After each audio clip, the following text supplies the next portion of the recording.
اللہ کبھی ایسا نہیں کرتا. وَمَا كَانَ اللَّهُ لِيُضِيعَ إِيمَانَكُمْ, اللہ تمہارا ایمان ضائع نہ کرے گا. اب صحابہ کرام کو فکر ہوئی کہ وہ لوگ جو اس حکم سے پہلے فوت ہو گئے, اب ان کی نمازوں کا کیا ہوگا؟ 18 مہینے کی نمازیں کدھر گئی؟ اللہ نے کہا اللہ تمہارا ایمان ضائع نہ کرے گا. کتنی خوبصورت بات. یعنی نماز کیا ہے؟ ایمان کی گواہی. رسول اللہ صلی اللہ علیہ وسلم نے کہا جو نماز پڑھتا ہے اس کی ایمان کی گواہی دیا کرو. تو جو نماز نہیں پڑھتا وہ کافروں میں لکھا جائے گا. اسلام اور کفر میں فرق کرنے والی چیز حدیث ہے, نماز ہے. تو اللہ تمہارے ایمانوں کو ایمان ہوتا ہے تو انسان نماز کے لیے اٹھ کے جا کے نماز پڑھتا ہے. اللہ تمہاری نمازوں کو ضائع نہ کرے گا. ان اللہ بالناس لرؤوف الرحیم, اللہ تعالیٰ کہہ رہے ہیں بے شک اللہ بے حد شفقت. رؤوف کیا مطلب ہوتا ہے؟ بے حد شفقت کرنے والا. سبحان اللہ. جیسے اپنے بچوں پہ شفقت کرتے ہیں نا, یا اپنے بزرگوں پہ کرتے ہیں, جب بہت بوڑھے ہو جاتے ہیں تو پھر ان کو بڑے پیار سے ان سے بات کرتے ہیں. نہایت رحم کرنے والا ہے. قد نرا تقلب وجهك في السماء, یقیناً ہم تیرے چہرے کا بار بار آسمان کی طرف پھرنا دیکھ رہے ہیں, تو یقیناً ہم تجھے اس قبلے کی طرف ضرور پھیر دیں گے جسے تو پسند کرتا ہے, سو اپنا چہرہ مسجد حرام کی طرف پھیر لے, اور تم جہاں بھی ہو سو اپنے چہرے اس کی طرف پھیر لو. اب بے شک وہ لوگ جنہیں کتاب دی گئی ہے یقیناً جانتے ہیں بے شک ان کے رب کی طرف سے یہی حق ہے, اللہ اس سے ہرگز غافل نہیں جو وہ کر رہے ہیں. اب جیسے شروع میں آیا نا سیقول السفہاء, وہ کیا تھا؟ وہ کون ہے بے وقوف؟ وہ مشرکین بھی تھے, وہ یہودی بھی تھے, وہ نصارہ بھی تھے. سبھی کہہ رہے یہ کیا بات ہوئی, یہ قبلہ کیوں بدل دیا؟ اچھا اگر بنا دیا تھا اب کیوں بدل دیا؟ کیسا دین ہے یہ؟ تو اللہ سبحانہ تعالیٰ کہتے ہیں ان کو سب پتا ہے, اصل قبلہ یہی ہے. ابراہیم علیہ السلام نے اسی کو اللہ کی پوری سٹوری شروع سے سنائی. حضرت ابراہیم علیہ السلام نے تعمیر کیا تھا اس کو, اس سے بہت پہلے فرشتوں نے کیا تھا, کئی دفعہ تعمیر ہو چکا تھا, اور ان کے بعد بھی کئی دفعہ تعمیر ہوا ہے. حجاج بن یوسف نے بالکل ڈھا دیا تھا, وہ تعمیر دوبارہ سے ہوا, اور اسی طرح قیامت کے قریب ایک وحشی اس کو دوبارہ سے گرا دے گا قیامت کے قریب. یہ بالکل آخری جو ہے نا قیامت کی علامات میں سے ہے. جی نہیں نہیں نہیں, یہ میرا خیال ہے پہلے ہی ہو جائے گا, ایسی بات نہیں.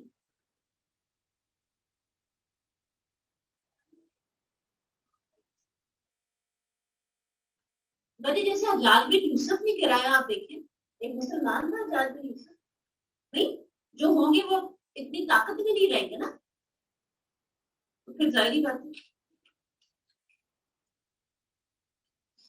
ہلکے ہو گئے نا. مومن جو ہے نا وہ ہلکے ہو گئے. حضرت ابو بکر صدیق کے بارے میں آتا ہے کہ اگر ایمان کو تولا جائے,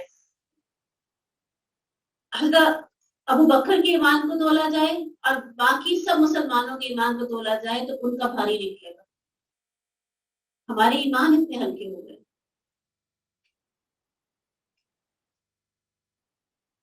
اور یقیناً اگر تو ان لوگوں کے پاس انہیں کتاب دی گئی ہے ہر نشانی بھی لے آئے, وہ تیرے قبلے کی پیروی نہیں کریں گے, اور نہ تو کسی صورت کی قبلے کی پیروی کرنے والا ہے, اور نہ ان کا باز کسی صورت باز کے قبلے کی پیروی کرنے والا ہے.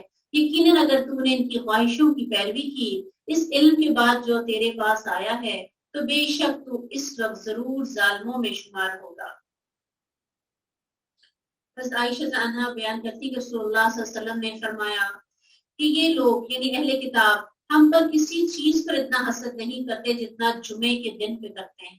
ان کو جمعہ پیش کیا گیا تھا, انہوں نے نصارہ نے کیا کہا کہ نہیں ہم نہیں لیں گے, ہفتے کا دن انہوں نے یہود نے ہفتے کا دن لیا, اور نصارہ جو عیسائی ہیں انہوں نے کون سا لیا؟ اتوار کا دن لیا. تو پیش ان کو جمعے کا ہی کیا گیا تھا, مسلمانوں کو پیش کیا گیا, مسلمانوں نے خوشی سے لے لیا. اور اتنا زیادہ اس دن کی اہمیت ہم سب جانتے ہیں. اس دن حضرت آدم علیہ السلام کو جنت میں داخل کیا گیا, اس دن ان کو جنت سے نکالا گیا, اور اسی دن قیامت قائم ہوگی. یعنی دنوں کا سردار کہا گیا جمعے کے دن کو, اور اسی طرح جمعے کا دن جنت میں بھی بڑا اہم ہوگا. کیا ہوگا جمعے کے دن؟ اللہ سبحانہ تعالیٰ سے ملاقات ہوا کرے گی. جو مرد ہیں اللہ سبحانہ تعالیٰ کی خالی دیکھیں گے نہیں، یعنی دیکھنے کا تو ایک الگ ہے نا کہ کوئی دن میں 2 دفعہ دیکھ رہا ہے، کوئی دن میں جب چاہے دیکھ رہا ہے، لیکن یہاں باقاعدہ ملاقات ہے اور اس میں اللہ سبحانہ تعالیٰ سوال و جواب کر رہے ہیں، پوچھ رہے ہیں ہاں وہ تم سے کیا غلطی ہو گئی تھی، تو وہ آگے سے جواب دے رہے ہیں. سبحان اللہ. اب دیکھیں نا کہ اب ذہن میں آئے گا یہ کیسے ہوگا. جبریل امین کو جب رسول اللہ صلی اللہ علیہ وسلم نے دیکھا تھا نا سدرۃ المنتہا پہ، اور ایک دفعہ آپ جانتے ہیں کہ غار حرا کے اندر تو اس وقت 600 پر تھے، پورے کا پورا آسمان کور ہو گیا تھا، اتنا بڑی جسامت ہے، اور وہی جبریل امین ہے کہ جو ایک انسانی شکل میں آیا کرتے ہیں. تو اس لیے اللہ سبحانہ و تعالیٰ کس طرح سے بیٹھیں گے، کس طریقے سے، آپ کو یہ دیکھیں اسکرینیں لگ جاتی ہے، ایسے تو یہ ساتھ ہی بندہ بیٹھے. اس لیے انشاءاللہ تعالیٰ اللہ سبحانہ تعالیٰ ہمارے مردوں کو اس قابل کرے کہ وہ اللہ سبحانہ تعالیٰ کی محفل میں ہر جمعے والے دن جایا کرے. تو وہ کس پر حسد کرتے ہیں؟ وہ جمعے کے دن پر. اللہ تعالیٰ نے ہمیں اس کی ہدایت دی اور اس سے گمراہ ہو گئے. اس قبلے پر جس کی اللہ تعالیٰ نے ہمیں ہدایت دی وہ اس سے گمراہ ہو گئے، اور امام کے پیچھے آمین کہنے پر 3 چیزیں یاد رکھیے گا. یاد ہے؟ جمعہ اور آمین تیسرا ہے. دوسرا